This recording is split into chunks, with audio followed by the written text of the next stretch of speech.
Hi, thanks so much for staying with us. The Mississippi Sound Coalition expressing concern that a Louisiana diversion project, actually two of them, could do more harm to the waters of the Mississippi Sound. That, of course, after the openings of the Bonnie Carey spillway back in 2019, devastated our seafood industry, impacted our economy.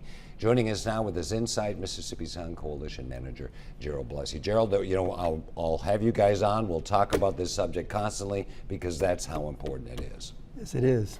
I mean, in the final analysis, if you just look at what Bonnie Carey did, and we're going to talk about these other diversion projects, it just, devastated everything, didn't it? Oysters, Tourism, environment, tourism. Tourism because of the algae bloom, and then perception that our seafood was not healthy, even though it was once it was over. So yeah, there's many cascading effects, Well, we're going to get an update on the Bonnie Carey, but let's talk about these the mid-Barataria and the mid-Breton diversions, and people out there, even me. I mean, I'm not a scientist. I don't really understand what's going on.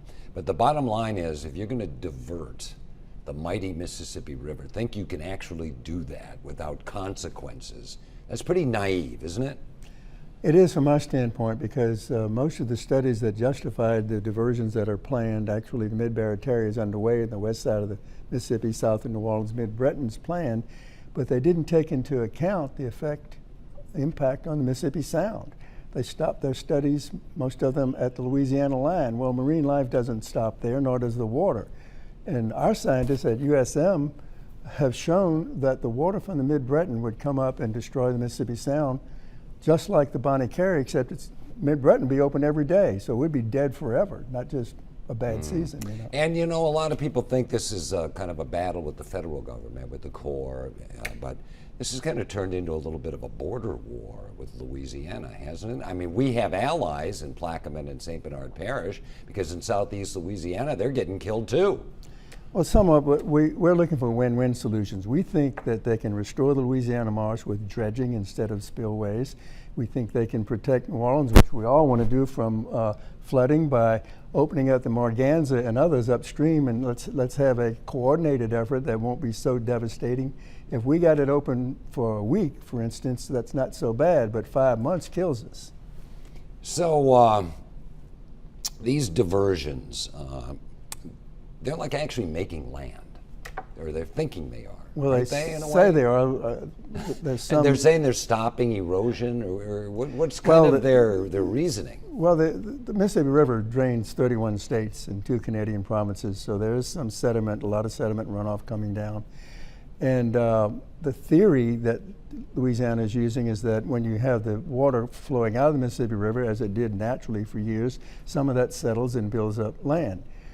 But there are lots of problems with it. It's not the old natural method anymore because the river has been changed in its management. It has levees, and so it's going faster in some places, slower than in others. But there's some difference of agreement among scientists about whether it will even work to actually settle and grow marshland, as opposed to a more expensive, maybe, I'm not so sure, dredging, just put dredge spoils there without all I don't think it would be more expensive. Dredging? I don't think so either. But we think they should really seriously take that more into consideration. Louisiana's actually done some, and it's been successful. So why not do more of that and not kill the Mississippi Sound, and maybe have a better chance, we think, of restoring the Louisiana marsh. Okay, well, before you get to the Mississippi Sound on this trek to the east, there's Lake Pontchartrain, there's Lake Bourne. I mentioned Plaquemine and St. Bernard Parish. They're upset about all of this too.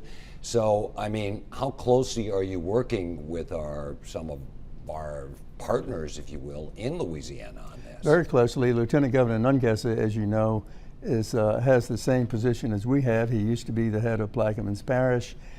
He has solutions that we have gone to Louisiana, to the Louisiana CPRA meeting, and said we endorse Lieutenant Governor's Nungesser, your Lieutenant Governor's proposal, which is basically dredging and berms and things like that. So we're working with them. The Louisiana fishermen have filed suits. As you know, we've filed suits. They basically say the same thing, which is let's find a win-win way. Let's not kill the very thing you think you're saving. You know, you were telling me not only Morganza, Morganza would shoot the water more to the west into the Atchafalaya Basin, and then what we're getting killed on is Bonnie Carey because it's moving over to the east.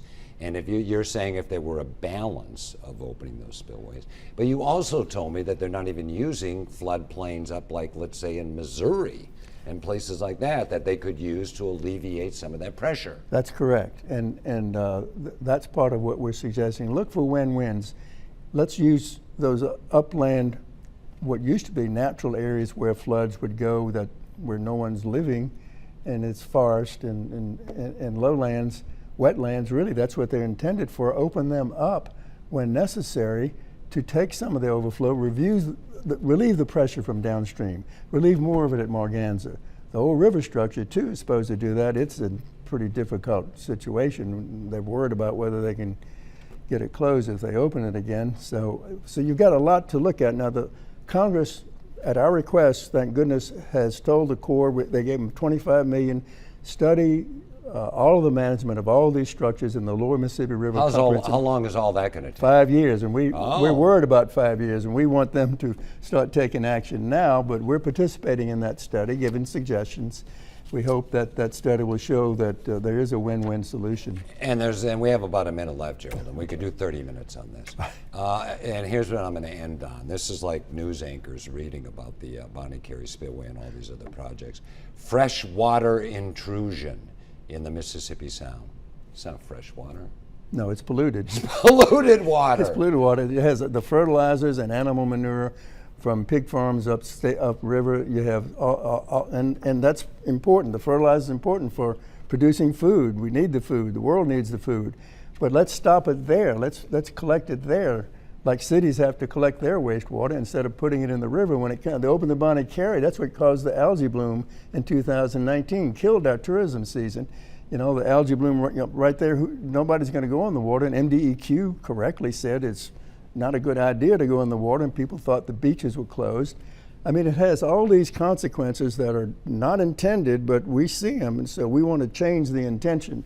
Save New Orleans without killing us. That's the answer. Well, that's a good, I hate to say slogan because it kind of sort of diminishes the importance of it, but that's a very good way of looking at it. Say that one again.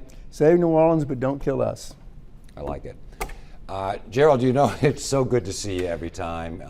Your insight is so valuable to us. Dr. Solangi's done some great work too. He's great. He's on our team, as you know. Okay. Good to see you, Gerald, and thanks for joining us. Dave.